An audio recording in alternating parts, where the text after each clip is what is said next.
Those who do not know how to fight worry die young, by Dr. Alexis Carroll.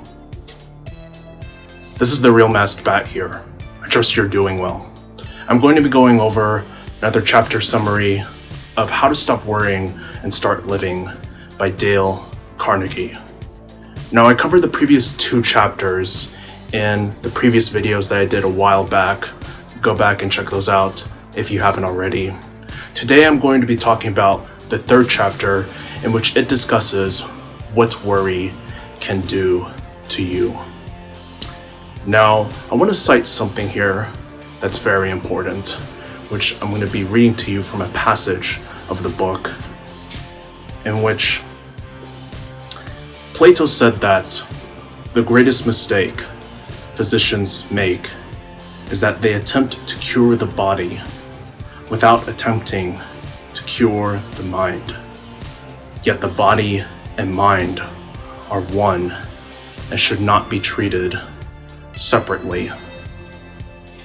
We're used to thinking that if we have health conditions that arise and we see something is physically wrong, most of the time it's ignored what's mentally going on in here.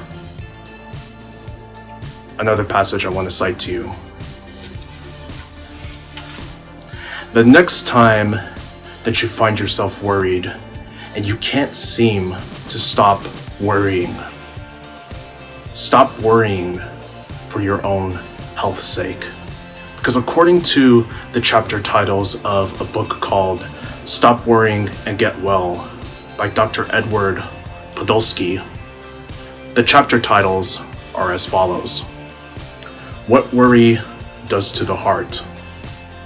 High blood pressure is fed by worry.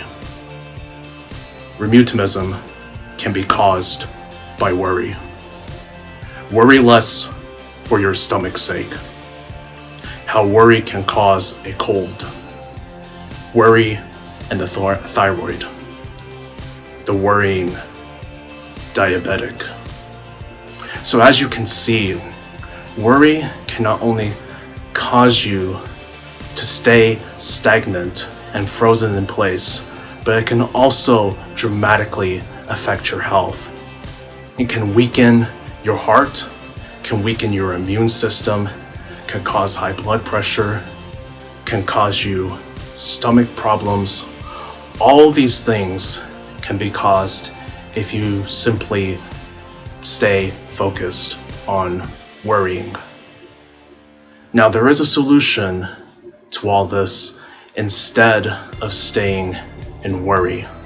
I'll cite to you another passage from the book, which you may want to listen closely to.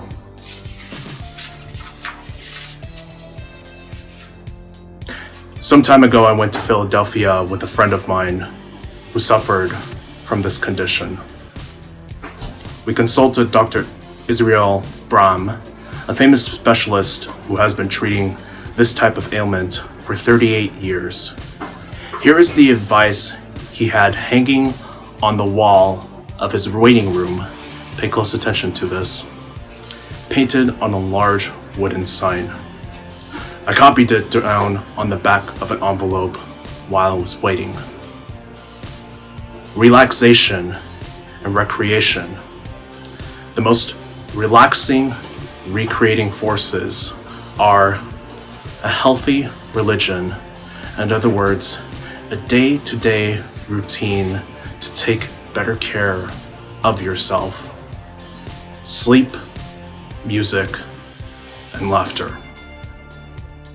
Have faith in God. Have faith in the universe. Learn to sleep well. Love good music.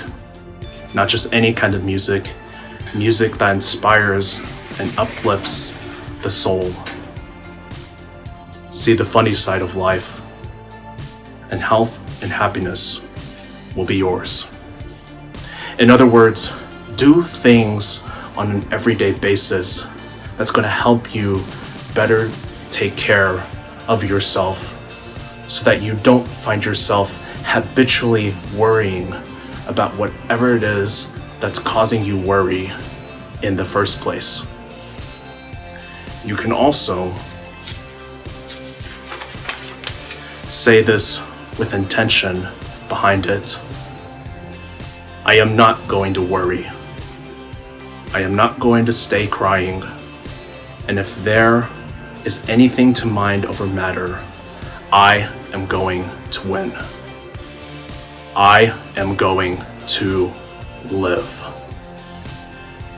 And if there's something that's really worrying you to the point where you can't stop thinking about it, here's a quote that I want to share with you. Face the facts. Quit worrying and do something about it. If you can do anything to fix whatever it is that's worrying you, do so, whatever is within your control. But if it's not within your control, face the facts. Stop worrying about what you can't control. As I mentioned earlier ago, you see what worry does to one's health. And you see the remedies that can help fix that worry you've been feeling for some time. Learn how to combat worry at the times when you feel it most. Because if you don't know how to fight worry, it could very well cost you your life, and it could lead to a slow, painful death. Do this for your own sake.